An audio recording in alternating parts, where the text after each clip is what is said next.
Thank you for joining us. Thank you for having me. Look, you wrote this week for the East Asia Forum warning that the negative impact of the national security law on Hong Kong shouldn't be overstated. Were you referring to both its likely economic and political outcomes? Yes, I emphasize mostly on the economic outcomes, but I think the political outcomes are relevant here as well. I know that there's, at least in the Western media, that this national security law has been portrayed as, a very destructive factor, and that would threaten Hong Kong's prospect as the international financial hub. But I think, this interpretation of the national security law is very misleading. I think the business community so far has shown pretty much mostly support the national security law because it brings back, law and order to Hong Kong. So I think it's an overstatement that this law is going to take away, the political autonomy of Hong Kong and undermine its economic prospect. We read from a lot of media outlets and the hoo-ha from governments that this is a terrible thing for the security law for Hong Kong and that all is doomed. You think they're sort of overreacting? Yes, to me, there are two problems or two uh, sort of misleading conceptions. One is on the legitimacy of the law, and then the second is on the negative outcomes of the law. So start with the legitimacy of the law. Most of the media and politicians, what have you, will refer to Article 23 of the basic law, and basically said that Hong Kong should have the legislative autonomy, and so mainland China should not or Beijing should not impose the law on Hong Kong. But I think that really omitted two important observations. One is that Hong Kong has been returned to China since 1997, but in all these 23 years, Hong Kong's Legislative Council has not been able to pass a security law. And unlike Macau, for example, after its return to China in 10 years, they passed the national security law. So I think any countries or jurisdictions in the world, for that matter, would need that kinds of law, right? That there is a big vacuum to be filled. And if Hong Kong's Legislative Council cannot do the job, then I think it's reasonable for Beijing to step in. And also, even when you look at the basic law, for example, Article 18 basically says, even though Beijing does not impose, laws on Hong Kong, but there are exceptions, and that is in the Annex 3, basically says that if it's a matter that related to defense, national affairs, and other matters that are outside the limits of Hong Kong, then Beijing, can play a role there. So I think, the challenge of the sort of legitimacy of the national security law is really misplaced. So I think that is the first thing that we need to kind of debunk the myth that Beijing absolutely has no jurisdiction or legislative power over Hong Kong. Many business people don't see themselves leaving because of the new laws. Tell us about this. I mean, again, it's hard to really show unless giving some time, right? That we'll see how this law is implemented because it's not going to, as the law as of it's written, it's not going to backtrack, right? The previous, political dissidents or the people who are advocating for, independence and self-determination. And so I think we'll have to, be patient and see how exactly this is going to flesh out. But I think so far, at least, with people who are voting with the dollars, voting with their feet, I don't think people are really, as concerned as the law and its implications as some of the medias would portray or have us to believe. We still see businesses going to Hong Kong. We're still seeing, people staying in Hong Kong. So I think, there are valid concerns, but most of the businesses, at least, they're taking this wait and see approach and see how this law is going to be really implemented over time. Alan Zeman, prominent Hong Kong businessman, almost Mr. Hong Kong, says about what you're saying too, says that the Hong Kong hasn't changed. It has greater opportunity now for business because of its connection with mainland China. But tell us about the US reaction. Right. I think the US reaction is going to have negative impacts on Hong Kong. This is unfortunate because, in the name of protecting Hong Kong's rights or Hong Kong's political freedom, the action that the U.S. is taking is actually undercutting Hong Kong's, prosperity and stability. So the Autonomy Act that was just signed by President Trump is going to take away, Hong Kong's special treatments, separate from mainland China. So it's still not very clear how exactly this revoking, Hong Kong's special rights would look like. There are a couple possibilities. For example, the U.S. would impose tariffs. Right now they're having zero tariff on Hong Kong, but they could have a tariff hike. So Hong Kong would have, would have to pay tariffs when they export to the U.S. So that could in some ways hurt Hong Kong's trade. They can also in some ways sanction some individuals or companies and would cut their access to to U.S. dollars. So there are a couple, and also visa. There could be visa restrictions on in and out of Hong Kong. So all these could definitely add to business uncertainty and actual costs of doing businesses in Hong Kong. So that said, I think again, we should not overstate the negative impacts. To start, Hong Kong, the total exports to the U.S. is only about 7.5% of Hong Kong's total exports to the rest of the world.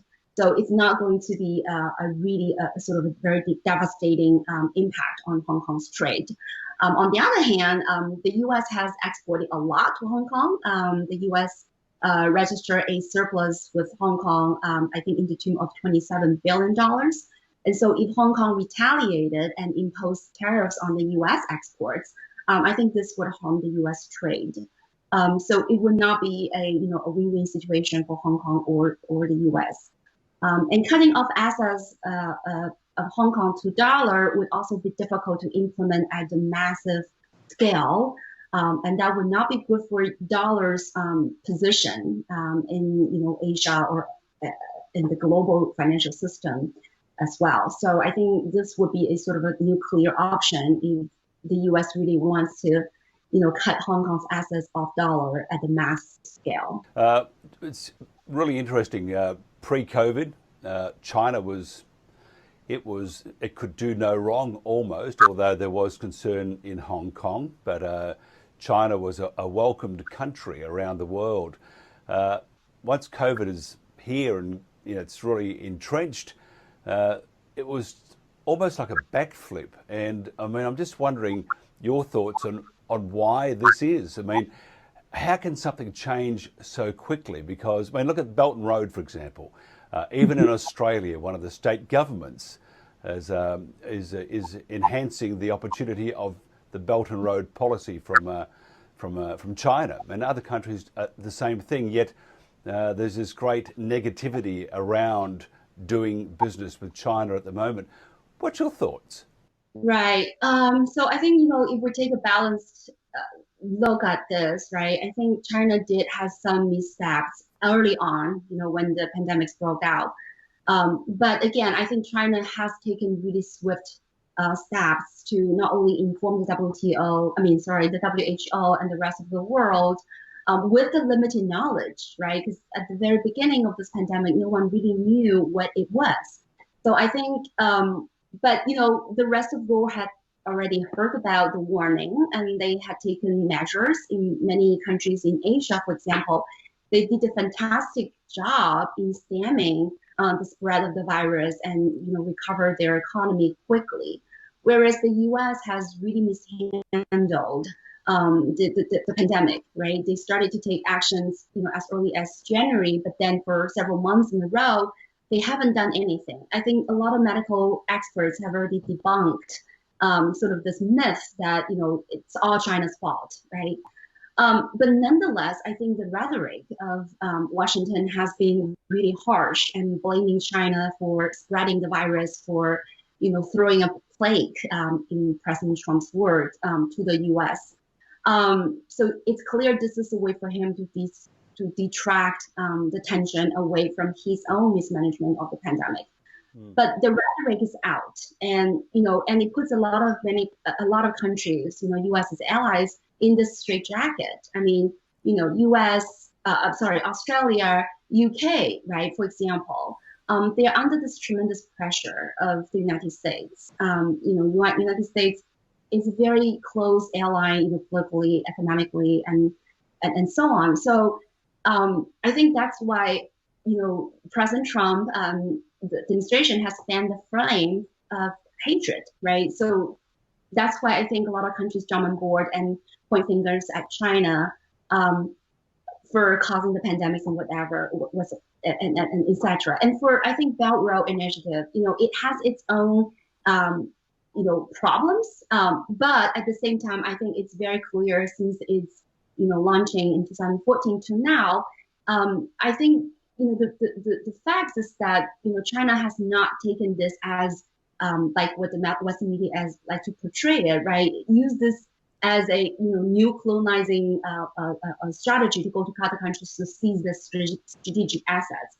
As a matter of fact, what China has done is to invest in these very important infrastructures in all these countries to facilitate trade, and also has put on table some of the debt relief and debt cancellation plans to help these countries. So I think while we acknowledge some of the flaws in some of the approaches trying to engage with the rest of the world, I don't think we should completely wipe out China's contributions and its position to foster this global shared prosperity. It's also been brought to people's attention. I mean, countries such as India, there's been a dispute there with China. Taiwan, always been a dispute with them, and probably always will be. But then you have the South China Sea, and then along with the riots in Hong Kong, and China isn't coming out all that, as we would say, squizzy at the moment. Why is this perception that China is becoming a little more aggressive, and is that perception warranted then? I think that's a great question. I think a lot of accusations of China's aggressive moves these days, but at the same time, if we look at this more carefully, I think there's also this sort of what the Chinese diplomats would call this has a lot to do with the political provocation of the United States. Think about how the U.S. emboldened a lot of these countries and think that now they can take a tougher stance with China. So with China, South China Sea, for example, Vietnam seemed to be emboldened, and maybe there we'll see some escalated tension. And for India, it's the same thing. I think they're emboldened by Trump's message, to take on China in some ways. So I don't think it's really China's unilateral aggressive moves against all these neighbor countries, because I don't think that is in China's interest. But for the South China Sea, for example, Pompeo has made a claim that China basically said that they need to control, they will control, or 90% of the South China Sea is China's, it should be under China's control, and that is no way, China's position on this, right? China has been, at the most, very sort of in the official channel has talked about, 12 nautical miles of the waters that are China's sovereign, ground. But beyond that, there are some extended rights, but not the way that Washington would like the rest of the world to believe how aggressive China is taking when it comes to, South China Sea. And for India, for that matter, I think, the Chinese diplomats, Wang Yi, for example, has and his team has quickly de-escalate the tensions, with India. And I think on many occasions, China also makes it clear that China wants to engage with the U.S., right? Wants to peacefully coexist with its neighbor, wants to promote, shared prosperity. So at least I think, from the official channel, I don't think um, it's right to categorize that China now has become more aggressive and trying to encroach on that other countries and so on. The world is watching China and Hong Kong right now. Do you think China will handle this more carefully than most would expect? I would certainly hope so, and I am sanguine about, that China or Beijing needs to be careful when they implement this law and trying to really stick to its narrow focus. And I also think, like I repeated myself many times, it's not in the interest of Beijing to undercut, Hong Kong's political freedom and its economic prosperity, and in the way of also create this diplomatic sort of disaster for Beijing. Beijing has its hands full, right? It needs to deal with the pandemic, economic recovery, the flooding that is going on. And, it is still a developing country. It still has this ambitious goal of ending poverty by the end of this year. I think China's focus is still primarily, domestic, and Hong Kong is such an important place for China, right? Even though, now Hong Kong only account for a small portion of the Chinese GDP, but it's still a very important trade and financial hub for Hong Kong, for mainland China. So I think it's absolutely not in the interest of Beijing to implement this law broadly to undermine Hong Kong's future. It's a pretty topsy-turvy world at the moment. No matter where you are, there's something happening. As I say, it's all happening. Just wish it would chill out. We need some harmony. Look, it's a pleasure chatting with you. We'll do this more often, we hope. Thank you very much for your time. Yeah, thank you so much. It's been really a very pleasant talk. Thank you for having me.